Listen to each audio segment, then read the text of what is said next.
Enfim, boa noite a todos. Sejam muito bem-vindos, bem-vindas a todos em casa também. Muito boa noite. Hoje vamos abordar um tema muito interessante.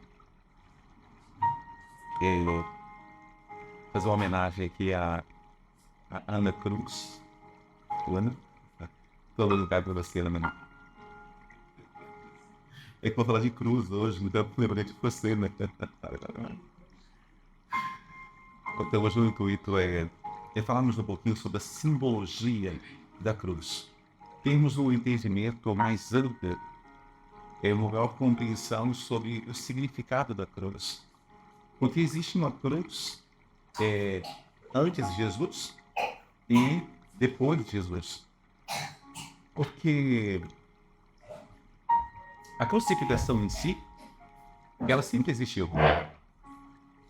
Ela sempre existiu, mesmo antes de Jesus.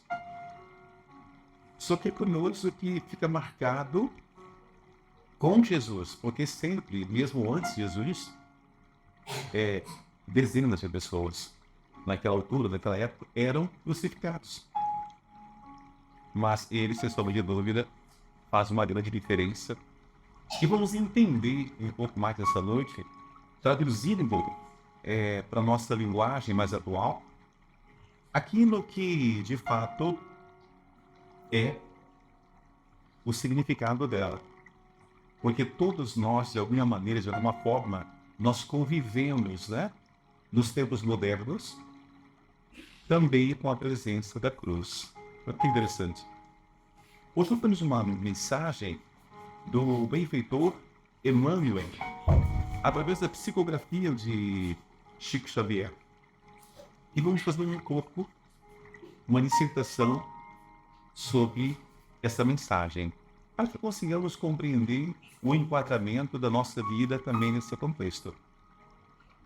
Quero agradecer a presença dos nossos benfeitores, de toda a equipe espiritual, amigos que nos inspiram, que nos fortalecem, que nos encorajam para continuarmos a nossa caminhada. A todos nós.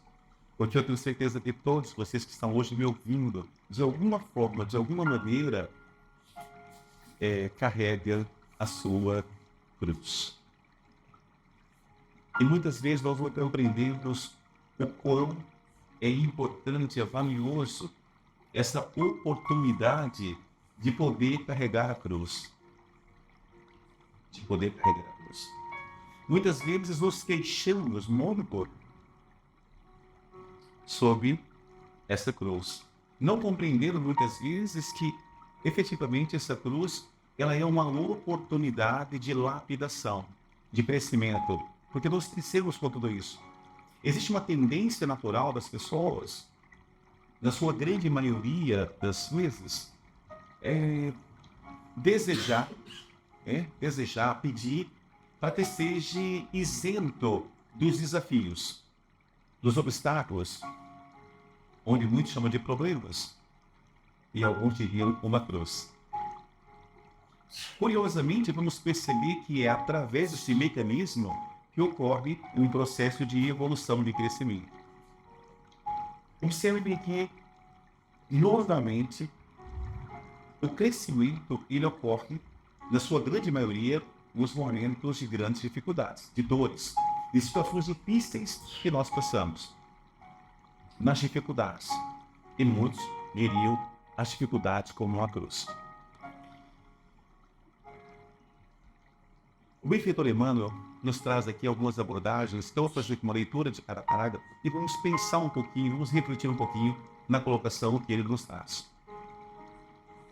Primeiro, no livro de Mateus, 27:42, ele diz o seguinte: ele salvou a muitos e a si mesmo não pôde salvar-se.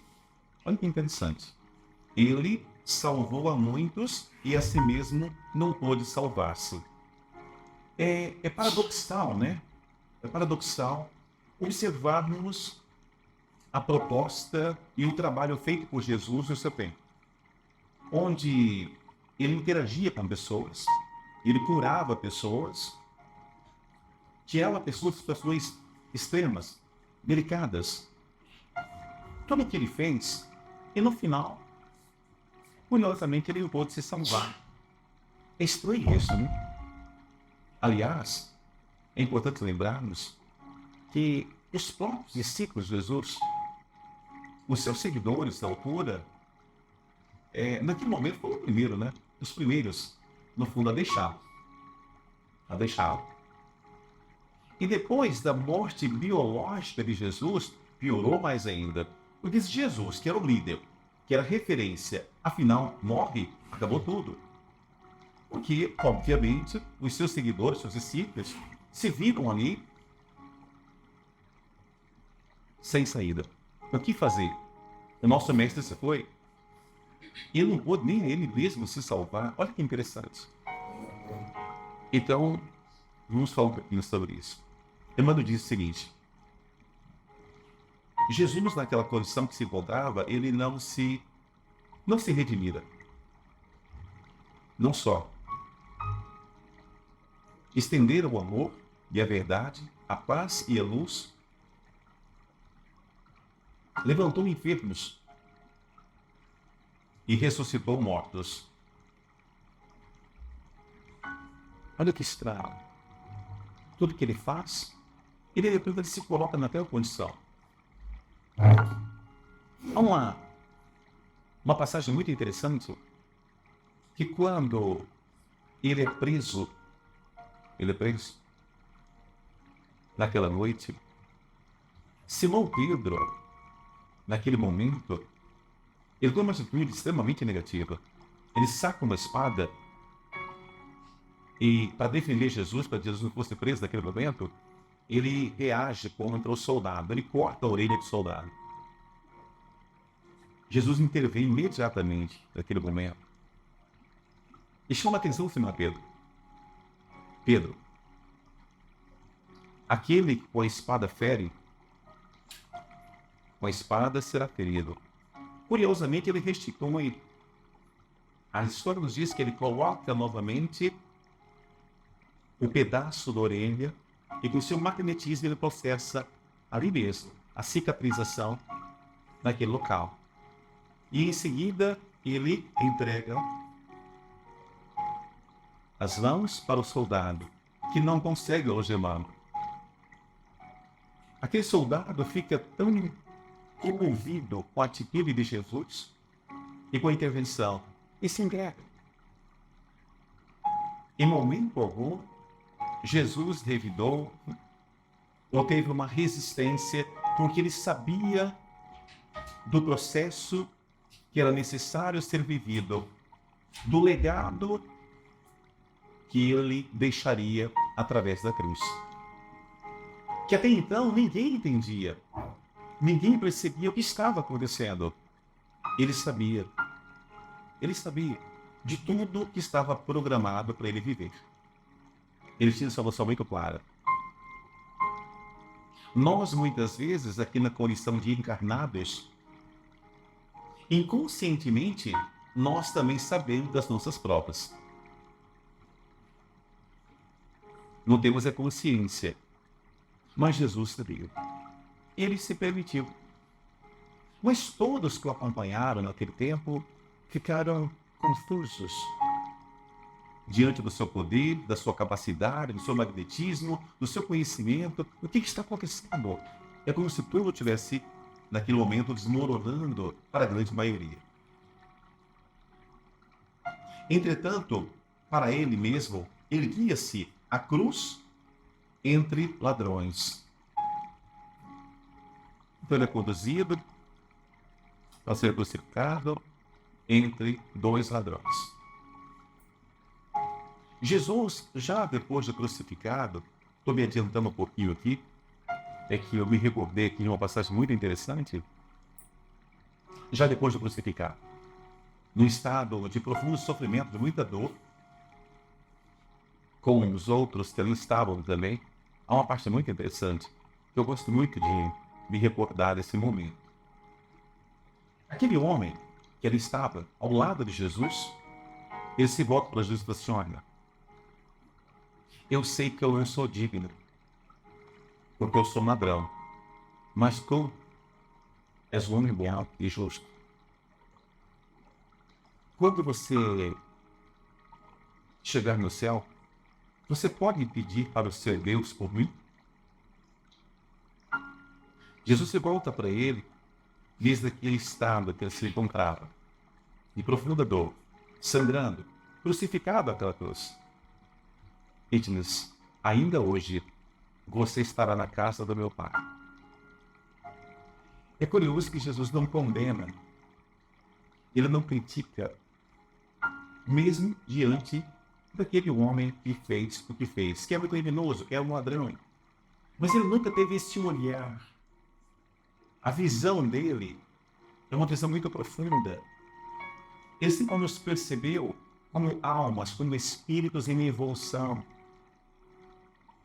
que ainda pela nossa condição, ele sabia das nossas dificuldades.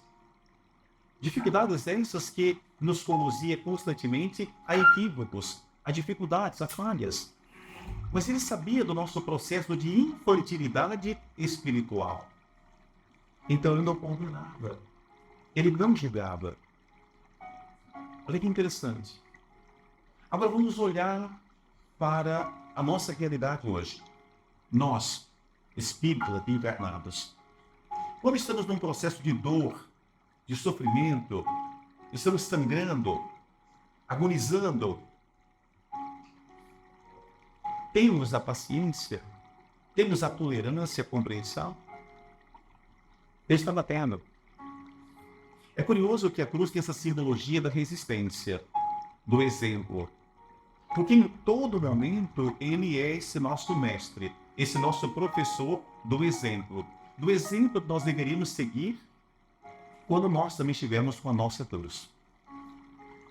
Carregando ou crucificado de alguma forma. Porque todos nós aqui, de alguma maneira, estamos crucificados a uma cruz que chamamos de um processo reencarnatório. Estamos aqui, cada um carregando a sua do seu modo. Agora a questão é como nós reagimos no nosso dia a dia diante dessa nossa caminhada de evolução. Muitas vezes nós não paramos para refletir nesse ensinamento dele, naquele tipo de experiência que ele viveu e como ele reagiu, ou como ele agiu, como ele se comportou. É importante essa reflexão para que nós possamos perceber de que modo que cada um, no nosso cotidiano, no nosso dia a dia, temos nos comportado frente a uma dor, a uma dificuldade, a um problema. Eu consigo ter um nível de tolerância, de compreensão. Ele olha para o ladrão e ele não condena. O soldado que veio prendê-lo, ele se entrega. Mostra para Simão Pedro uma atitude mais coerente. Mostrando para Simão Pedro o quê? A lei de ação e reação. Mostrando que também não era por ali. E que ele veio para outra experiência conosco. Nos prestar algo completamente diferente. Um pouco mais aqui, o benfeitor Emmanuel diz: em verdade, para quem se exaltara tanto, olha só, para quem se exaltara tanto, para quem atingira o pináculo, sugerindo indiretamente a própria condição de redentor e rei, a queda era enorme. A queda era enorme na visão, na ótica dos pobres mortais que eles se encontravam. Porque Jesus, naquele tempo, passava a ser percebido e reconhecido pela população como o Salvador, como o homem que veio para mudar tudo. E é difícil para as pessoas entender como que o rei, agora, que veio para nos salvar, está ali, crucificado. Vai morrer. E as nossas esperanças? O que vai ser de nós? Foi horrível para as pessoas que olhavam para Jesus e não compreendiam o que estava se passando. E ele sempre em silêncio, sem revidar, sem dizer nada, apenas pedindo para que tivesse paciência e compreensão, que tudo ia ficar bem. Mas tudo iria ficar bem se ele ia morrer. as pessoas não percebiam. Mas é curioso, mais uma vez, os ensinamentos que ele nos deixa em todo o processo que ele conduziu até a cruz. Era o príncipe da paz. Achava-se vencido pela guerra dos interesses inferiores. Olha só, era o príncipe da paz e achava-se ali totalmente vencido pelos interesses inferiores. O sistema político, a altura, as lideranças, não tinham o menor interesse naquela política de Jesus, naquela fala dele, naquela conversa dele. Porque sua palavra, os seus ensinamentos, o seu exemplo, tocava e mexia com a estrutura. Jesus traz uma proposta onde falava que todos nós somos iguais. E que o que difere são nossas obras, nossas atitudes, nosso caráter, a nossa conduta. Que reis ou escravo estavam igual, estavam na mesma condição. Que não havia diferenciação. Isso chocava os discípulos. Ele tocava naquela estrutura hipócrita da época. Hipócrita. Que já havia muitas religiões. Muitas religiões. E perceba que Jesus não tinha e não teve uma religião. Olha que coisa engraçada. Jesus não tinha e não teve uma religião. E as pessoas confundem muito isso, né? Ah, qual que é a sua religião? Eu não tenho religião. Se eu pudesse ter uma religião, eu diria que eu tento. Eu tento, porque ainda eu não sigo. Mas eu tento seguir orientações, ensinamentos, as bases de Jesus. Mas se pudéssemos dizer qual a religião de Jesus, diríamos o amor. Porque o que ele veio me ensinar foi o amor. Em todos os seus exemplos. Em todo momento. Ele tornou-se, para todos nós, para a sua grande maioria, essa referência. Já se passaram 20 séculos. Ele está aí, vivo, inteiro, em nossos corações, presente sempre em tudo. E é importante isso. Era o Salvador e não se salvara. Era o justo e padecia a suprema injustiça. Isso foi muito difícil.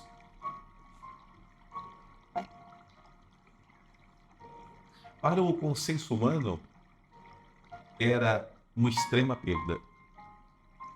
Quando se falava naquela altura, não se compreendia. Não se percebia. Por quê? E o mais curioso é que as próprias pessoas beneficiadas por Jesus, naquele momento, foram totalmente indiferentes a ele. Silenciaram-se. Apesar disto, Jesus não se rebela, não se revolta, não se entristece. Quantos de vocês, quantos de nós, muitas vezes nos sentimos abandonados? Abandonados pelos amigos, por vezes pela família. Sim, pela família biológica. Quantas vezes nos sentimos sozinhos? Por vezes injustiçados, criticados, perseguidos de alguma forma. Mas infelizmente nós ainda temos uma dificuldade diante dessas provas, quando sofremos esse tipo de provas, de perseguições, de abandono. Então perceba que Jesus, no seu exemplo, ele mostra-nos o caminho seguro a ser seguido, sem se rebelar. É curioso que ele passa aquela uma semana em flagelo, preso, com muita dificuldade. por questão da própria alimentação, água. O corpo físico dele estava bastante debilitado. É dado uma cruz para ele, madeira, para que ele carregasse até o Calvário, onde ele ia ser crucificado. E ele caminha entre a multidão, carregando aquela cruz, muito enfraquecido, sem força física. No meio do caminho, ele não suporta mais o peso da cruz. E ele cai. Ele cai. Ele não aguentava ficar mais em pé e carregar a cruz. E sabe quem carregou a cruz dele? Foi um imigrante. Um sujeito que não sabia nada sobre ele. Porque naquele tempo havia uma grande festa. E vinha todo o povo para celebrar aquele momento festivo. E aquele senhor Sirineu, esse homem que vê e que é convocado por um soldado ali, ele aceita. Ele aceita a condição. E pega a cruz de Jesus e sai carregando. Aquele homem fica sensibilizado. Ele não tinha qualquer conexão, qualquer ligação com Jesus. E ali, naquele local, havia muitos que foram beneficiados por Jesus. E o que fizeram? Todos, não é comigo. No nosso momento atual, nos nossos dias, quantos momentos você se vê também sem condições de carregar sua cruz, porque o peso é grande, muitas vezes, e nos sentimos o quê? Sozinhos. E surgem pessoas em nossas vidas que não têm uma ligação com você direta, não tem um vínculo parentesco, por vezes nem seu amigo é. Ela te estende a mão, ela te ajuda a carregar a sua cruz. Ela aparece do nada. Ela aparece do nada. Quantos de nós aqui, ao longo da nossa caminhada, já não fomos socorridos, acolhidos por alguém que não tem uma ligação direta conosco, mas que sensibilizou com a nossa dor, com as nossas dificuldades. Eu ouço muitas vezes, muitas pessoas equivocadamente me dizer assim: essa minha luta não tem sido fácil. E eu estou sempre sozinho. E muitos não percebem a presença de espíritos, de almas amigas, de familiares, queridos, que já partiram, que estão ali do teu lado, te fortalecendo, falando com você, intuindo, e você sente a presença, a energia que te fortalece. E equivocadamente você acha, muitas vezes, que você está sozinho. Jesus, ele sabia que ele não estava sozinho sob o ponto de vista espiritual, porque havia a sua equipe que estava ali com ele, sempre o fortalecendo. Sempre o fortalecendo nos momentos difíceis. Olha que interessante. Mas ele faz a caminhada, o seu percurso, sempre dando o exemplo. Que exemplo? O exemplo a ser seguido em silêncio. Em silêncio. Mas é muito interessante nós percebermos que vai haver situações em nossas vidas, a semelhança de Jesus, em que vai surgir pessoas em nossas vidas para nos assistir, para nos auxiliar. Porque nós nunca estamos sozinhos. Eu me recordo, há muitos anos, em uma comunicação de um espírito, mamãe já havia partido, mamãe desencarnada. E aquele jovem no centro espírita, se queixando da vida, se queixando da solidão, das dificuldades que ele enfrentava, e que se sentia completamente abandonado. E naquela noite, é permitido que aquela mãe se comunique e que diga para ele: por favor, diga para o meu filho que eu nunca o deixei. Eu estou sempre com ele. E que ele nunca esteve sozinho. e que me custa muito estar ouvindo o tempo todo o que ele diz, por não conseguir sentir a minha presença, e que eu o amo muito, que ele é um filho muito especial. Então, muitas vezes, nós não temos essa noção, que nessa nossa caminhada, carregando a nossa cruz, há muitas pessoas também nos auxiliando, nos assistindo. Por vezes, não é carregando a nossa cruz. A exemplo que dei agora há pouco, mas, acima de tudo, nos fortalecendo.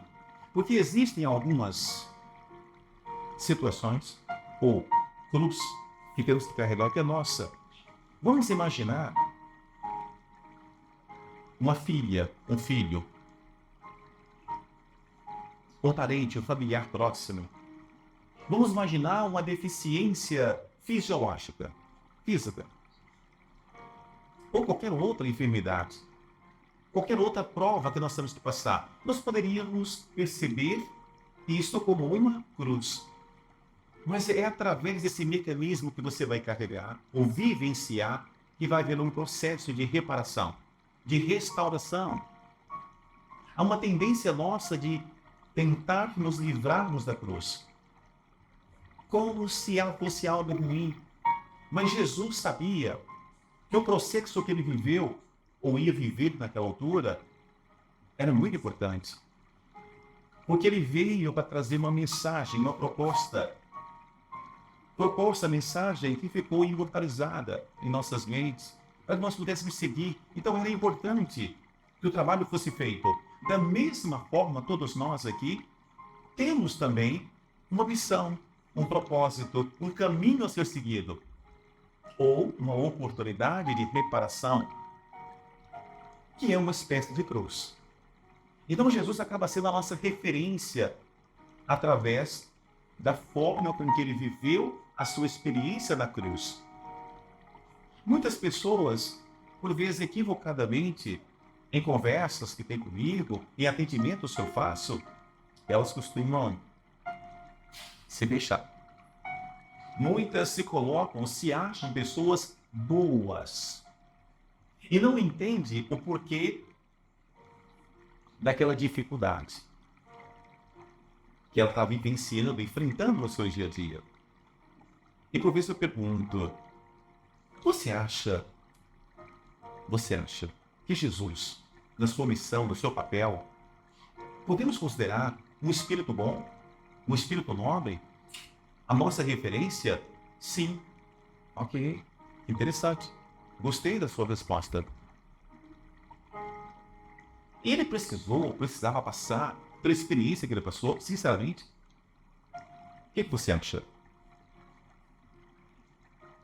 Não. Você se acha o mesmo livre de Jesus? Ok. Então você acha que você é a vítima? Ele passou pelo que passou porque tinha que passar. Você é a estrela aqui. É assim que você pensa, realmente?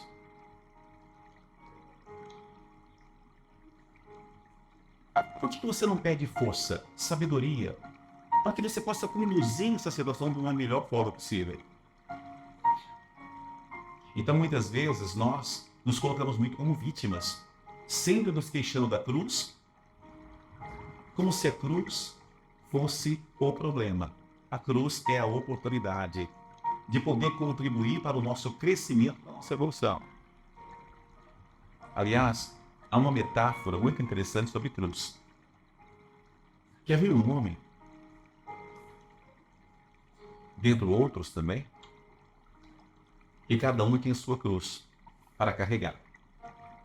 E todos já estavam dias, meses, carregando cada um a sua cruz. E um desses homens, curiosamente, achava muito desconfortável. Ele não estava nem um pouquinho satisfeito. E ele pede, nessa metáfora, ele pede a Deus que pudesse aliviar um pouco o peso da sua cruz. E a resposta, tem certeza? É mesmo isso que você quer? Olha que ela pode fazer falta. Fazer falta, esse peso todo que eu carrego, nem pensar. Tudo bem? Tem certeza? Sim, tem. Ok, então tiraram um pedaço da cruz. E agora? Está mais leve? Sim. Ele continuou caminhando. Meses. em meses. Ele começou a sentir que o peso ainda lá estava. E pediu para que cortasse mais um outro pedaço. E assim foi cortado mais um outro pedaço da sua cruz. Foi tirando aquilo que ele precisava carregar. Meses depois, mais outro pedido. E a sua cruz pequenininha. Depois de algum tempo, ele chegou na entrada do paraíso, onde todos poderiam entrar por paraíso. Só que havia um grande vale, um abismo. E para você conseguir passar para o outro lado, cada qual tinha que fazer o uso da sua cruz. A cruz seria uma ponte para você chegar do outro lado. Aqueles que levaram sua cruz, sem murmurar, sem se lamentar, sem se queixar e carregaram, puderam atravessar para o outro lado. E depois ele pergunta: e agora o que eu faço, Senhor? Muito simples, filho. Volte para trás, pegue os pedaços que você deixou e volte. E você poderá passar também. Você teve livre-arbítrio. Você fez pedido, o seu pedido foi atendido. Então, muitas vezes, nós aqui, atualmente, estamos tentando constantemente nos livrarmos da cruz, não assumindo o nosso papel. Quantos de nós, hoje, nos deparamos com dificuldades e nós nos afastamos da dificuldade, que chamamos de cruz, sem perceber que através dela você cresce, você se torna uma pessoa melhor. Quantas vezes aqui no próprio centro espírita, nós recebemos pessoas, falamos com pessoas, e elas se sentem muito constrangidas. Sabe por quê? Porque elas aparecem no papel de vítima, de coitada. E quando você faz com que ela perceba que perante a visão do universo não existe vítimas, não há coitados, nós estamos aqui colhendo de alguma forma. Estamos aqui na condição de um agricultor. Nós colhemos aquilo que um dia foi semeado pela lei do retorno. E normalmente as pessoas têm uma tendência natural de se vitimar o tempo todo. Elas querem ser coitadas. E quando você mostra que isso não existe, que perante a visão do Criador, nós não somos vítimas, nós colhemos aquilo que foi semeado de alguma maneira, isso custa para a pessoa. Porque ela quer ser coitada, ela quer ser vítima.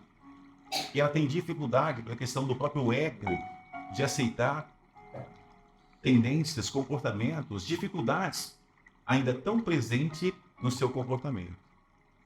E quando você mostra o trabalho a ser feito, as mudanças a serem implementadas, as correções a serem feitas, elas desistem. Porque muitas acreditam que chegando a um centro espírita, ela vai pedir uma coisa mágica e vai acontecer. Não percebendo que as coisas não funcionam assim. Isso não existe. Os espíritos nada podem fazer nesse sentido. Os espíritos, benfeitores amigos, eles se comportam como um professor na escola. O professor na escola dá-nos orientações, ensinamentos. Mas é você que tem que fazer a prova, os testes, as avaliações. É você que tem que estudar. O professor não faz seu trabalho. Assim são os espíritos benevolentes. E por vezes as pessoas chegam cá à espera que vai acontecer alguma mágica, sem que ele tenha que fazer absolutamente nada, ficam desapontados. Ficam desapontados. Porque nós entregamos a responsabilidade do trabalho que é dele, para que ele faça. Então existe um equívoco muito grande no trabalho que é feito no centro espírita. As pessoas confundem alguns trabalhos feitos por alguns médios comerciantes que vendem um trabalho, digamos assim. E muitas pessoas estão à procura disso. De alguma proposta como esta, de uma proposta enganosa, em que você paga para você ter algum tipo de benefício, como se o seu dinheiro pudesse comprar algum tipo de benefício espiritual. E não compreendendo que não passa por aí. Ou seja, quando você mostra para essa pessoa, para esse indivíduo, o trabalho que é necessário que ele faça, muitos deles desistem. Porque essas pessoas querem encontrar um culpado, que é encontrar sempre o inimigo. Eu não estou dizendo com isso que que não exista um inimigo, alguém que o persegue, que por vezes damos o nome de obsessor ou obsessores. Sim, é verdade. Em muitos casos, na sua grande maioria, todos nós, de uma forma ou outra, temos obsessores, temos espíritos que nos acompanham, que nos perseguem, que ainda sentem dificuldades de nos aceitar, de nos compreender. E por que será? Hoje, eu acabo tendo um ponto de vista na minha narrativa que esse espírito que me persegue é um mau espírito, é um espírito ruim. Mas a minha pergunta é, por que será? Por que será que esse espírito é ruim comigo? Por que será que ele me persegue? Por que ele me acompanha? Por que ele é uma espécie de cruz também? Cruz, peraí. Teria sido pelo bem que eu fiz? Olha que interessante. Teria sido pelo gesto bondoso que eu sempre tive com ele? Por vezes não. Porque ninguém se torna, olha só, ninguém se torna teu inimigo pelo bem que você fez. Normalmente é o mal que você faz que volta. E por que Deus permite? Por que a espiritualidade, por que o universo permite que esse espírito, que esse irmão, vou chamar de irmão, te persiga, te acompanhe? Para te dar a oportunidade de você poder se redimir, reparar, restaurar o mal que você fez. É só por isso. Para que você tenha a chance, nesse contato, nesse convívio, através de um trabalho de amor, você poder restaurar o que não ficou tão bem em outros tempos. Então, esse espírito obsessor, nós também podemos chamar de uma cruz. E essa pessoa que vem ao centro espírita pedindo ajuda, nós mostramos nela o que ela pode fazer para continuar carregando a sua cruz. Mas muitas delas acham que vai chegar aqui e que nós vamos pegar a cruzinha dela e vamos carregar a cruz e ela pode ir embora porque o trabalho está feito. Olha que interessante, né? Bonito isso, né? Lindo. Eu costumo dizer que isto é uma infantilidade espiritual. São pessoas se comportando como crianças. São adultos se comportando como crianças. Quer dizer, eu estou em dívida com aquela entidade. Uma entidade que eu persegui, que eu maltratei, sei lá, tirei a vida, violei, não sei o que eu fiz. É natural que esse espírito ele está profundamente ferido, magoado, intoxicado com tudo. E de acordo com as leis divinas, uma delas, a lei de ação e reação. Toda ação tem uma reação. Então aquilo que você faz, você vai ter que reparar. Isso é um castigo? Não, não é um castigo. Deus não está te castigando. Você tem livre arbítrio, você escolhe. Aliás, a espiritualidade nos ensina uma coisa muito interessante. A semeia é livre. Você pode semear o que você quiser. Mas quanto à colheita, aí já é outra história. Esta é obrigatória. Esta é obrigatória. Então nós temos que aprender esse significado da cruz ensinada por Jesus. É que cada um aqui tem sua cruz. E quando nós aprendemos a receber essa cruz com amor, entendendo que ela é uma oportunidade de crescimento, de evolução, porque eu vou ter a chance de poder reparar, de corrigir, de me tornar um espírito melhor. Tudo muda. Só que nem sempre nós temos aceitado a nossa oportunidade, que muitos chamam de cruz. Olha que interessante. Quando passamos a olhar sobre esse ponto de vista, muda tudo. Muda tudo. E essa tem sido a nossa dificuldade. De entender que nós estamos aqui como espíritos, como almas, num processo de evolução. Nesse reencontro entre todos nós, passando por experiências boas, experiências difíceis, mas todas elas levam-nos a um crescimento, a uma evolução. Só que se percebe cada vez mais uma ausência, né? Um descompromisso, uma falta de comprometimento no que toca a nossa evolução espiritual, que envolve o quê? Um trabalho interno. Um trabalho interno. Curiosamente, nós temos hoje uma facilidade muito grande de perceber, de identificar as deficiências do outro, das pessoas que caminham conosco e convivem conosco. Mas é muito difícil para a maioria das pessoas olhar para dentro de si mesmo. Eu costumo dizer que o maior perigo que existe na tua vida está bem perto de você, mas muito próximo de você. Algumas pessoas, quando eu atendo, elas me perguntam muitas vezes assim, Sidney, você sente que tem alguns espíritos te acompanhando? E tem. Aí não fala, tem fala. E esse é perigoso. Muito perigoso.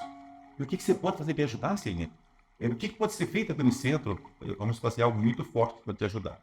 Aí sim eu fico mais aliviado. Que bom. E o que esse espírito quer comigo, sim?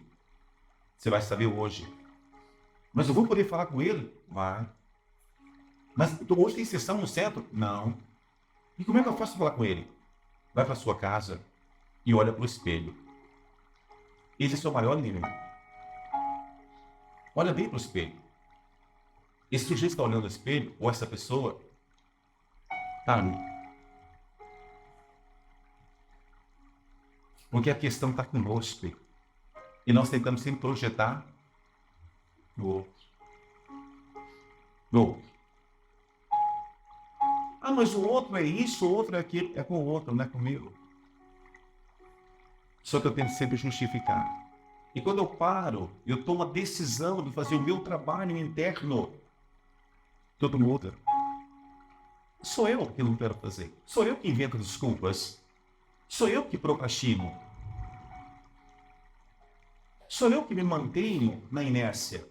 Sou eu que me mantenho no ódio, no ressentimento, na mágoa, na inveja. Sou eu. Sou eu que tenho feito essas escolhas. A escolha é minha. Ah, mas existe indução? Claro que existe. Mas a palavra final é sempre sua. É simples, sua. Mas dá jeito para muitas pessoas que encontrar o culpado. E o grande culpado, se eu posso chamar de culpado, eu diria mais responsável, somos nós. É importante essa compreensão. Então, ao invés de ficar encontrando culpados e responsáveis, vamos olhar para nós, o que eu posso fazer? De que modo que eu posso contribuir? De que modo? Eu vejo pessoas que frequentam o centro espírita há um bom tempo e é curioso, mas procuram muito conhecimento, a parte muito pouco ou quase nada no conhecimento espiritual. Quem de vocês aqui que lê diariamente algum livro que toca no desenvolvimento espiritual? Que assiste uma palestra pelo menos 1 ou 2 vezes por semana? Que faz uma formação nesse campo pelo menos, sei lá, a cada 3 meses, 6 meses? Que procura uma melhor compreensão, melhor entendimento? Quem? Não fazem isso por quê? Não tem tempo, é verdade. Eu posso imaginar. Mas as redes sociais têm tempo, garanto. Garanto. Eu brinco muitas vezes, a gente está precisando enfiar um pouquinho, né? A minha mãe, ela teve agora pouco tempo em Portugal, e eu fico com ela fácil, né? Minha mãe é muito católica. Então é curioso, né? Foi fácil com ela também, e estava ali observando as pessoas fazer aquele processo ali de andar de joelho, e por aí fora, fazer aquele sacrifício todo. E embora está muito moderno agora, temos umas proteções de joelho, temos coisas muito macias, muito gostosas, que agora até fazer penitência é uma coisa muito agradável, muito bom. Falei, mãe, sabe o que eu acho que seria uma penitência daquelas terríveis? Hoje, por exemplo, para a senhora, é deixar uma semana sem telemóvel. Ela ficou louca comigo, né? Porque a minha mãe, ela anda o dia inteiro com o telemóvel, é uma coisa impressionante, né? O tempo todo. Você nem dorme. Minha mãe vive numa quinta no Brasil. Eu não sei como. Ela deixou o telemóvel dela cair na sanita. Aí vocês imaginam, né? E a quinta fica sensivelmente nos 120 quilômetros da cidade. Olha, ela deu um jeito. Naquele mesmo dia, tinha que arranjar um telemóvel. Olha para você ver o nível. Então não perdem nada. Você já imaginou você pedir para alguém fazer uma penitência? Ficar uma semana sem telemóvel? Ah, isso é um castigo e tanto. Não deve ser nada fácil. Mas é para a gente brincar um pouquinho e aliviar um pouco a tensão. Para que a gente consiga cada vez mais perceber que nós inventamos desculpas para não ler um bom livro, para não assistir uma palestra, para não fazer uma formação, para não fazer tantas coisas que contribuem para o nosso processo de crescimento e evolução. Porque nós sabemos uma coisa que é muito certa, né?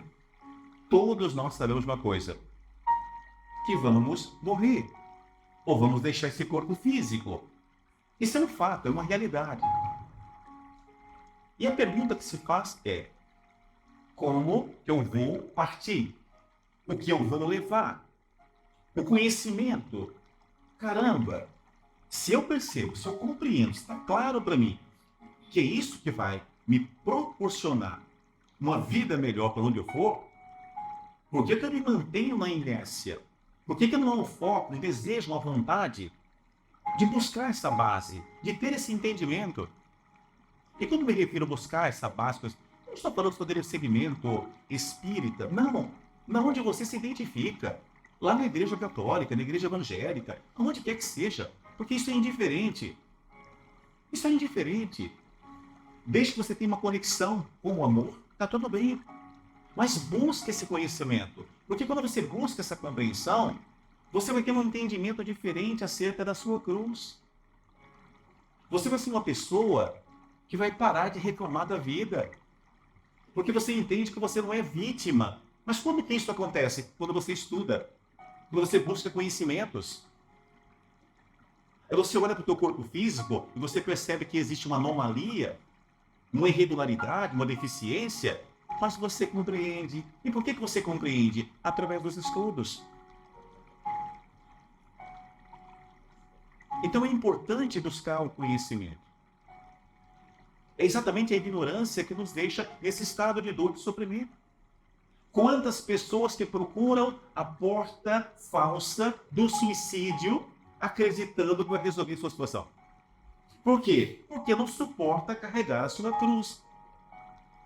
Mas essa pessoa, quando começa a ter um entendimento que a vida continua, que a morte é apenas uma morte biológica, e ela começa a entender que interromper daquela maneira vai lhe custar imensamente. Ela fala, ops, calma aí, eu tenho que agir de outra maneira, de outra forma. Então, é através do conhecimento. Quando você identifica alguma doença física no corpo, alguma dificuldade, mas você entende a origem, a causa, e você entende que você não é corpo. Olha que interessante. Quando você percebe que você não é o corpo, você é a alma, o espírito, a energia que habita, que vibra nesse corpo. E você aproveita essa estadia para você se curar, para você se tratar, para você se tornar uma pessoa melhor. Então você aceita a experiência, você não foge da cruz. Você aceita essa cruz, ainda que essa cruz seja um corpo deficiente. Porque você tem compreensão e entendimento. Imagina você tem um filho, uma filha com alguma dificuldade. Quando você entende isso, você acolhe, você aceita, você compreende, você auxilia. Agora, se você não tem conhecimento, o que você faz? Você se revolta, você se entristece, você passa a agir como muitas pessoas ignorantes nesse tema e falam uma série de besteira por falta de estudo. Aliás, eu ouço muitas. Discuto? Não, porque não vale a pena. ela, aos poucos, quando buscar bases, conhecimentos, a mente vai abrir. Então, aí a importância. E muitas vezes nós temos perdido tempo com coisas fúteis, que não agregam, que não somam, e quando desencarnam, quando, entre aspas, morrem, comportam-se como pessoas que caem em um país desconhecido, que não percebe absolutamente nada do que está acontecendo, totalmente desinformado, se comportando muitas vezes como analfabetos, perdidos. Literalmente. Por quê? Porque usou o seu tempo, usou o seu combustível nessa estadia de uma maneira imprópria, não tão adequada. Então é muito importante nós termos essa linha de compreensão, de entendimento sobre a cruz. Olhar a cruz de uma forma boa. É uma oportunidade que eu estou tendo de poder crescer, me redimir, me tornar um espírito melhor. E quando você aprende a meditar, rezar, orar, ter uma conexão com o Criador, cada vez mais você vai sentir uma presença, uma força que vai te fortalecer naqueles dias que você sentir que a cruz está pesando um pouco mais. Mas é importante porque o caminho é nosso. Cada um tem a sua. Então, minha sugestão, busquem mais conhecimento. Busque mais conhecimento. Busque a conexão com Jesus. Busque a conexão com o seu coração. Perante aquilo que é importante para o nosso crescimento. A base está aí. Sem isso, nada te ajuda. Quero agradecer o carinho de todos. Eu sei que hoje eu fui uma cruz para vocês, né? Foi difícil hoje me ouvir. Vocês também todos compenetrados, alguns com sono, né? Quase desdobrando. Mas não se preocupe, ok? Vai ficar tudo bem. E eu fui informado aqui agora há pouco que todos vocês não precisam se preocuparem, porque todos vocês vão morrer, tá? No máximo, um século, todos vocês, vamos nos reunir, fazer uma grande festa, não sei aonde, mas em algum lugar por aí. Um forte abraço a todos, que Deus nos ilumine, que Jesus nos fortaleça sempre, que os bons espíritos, na sua infinita bondade, nos ilumine sempre, nos dando clareza, discernimento, compreensão, para que façamos um caminho diferente nesta nossa oportunidade, nessa nossa reencarnação. Obrigado a todos.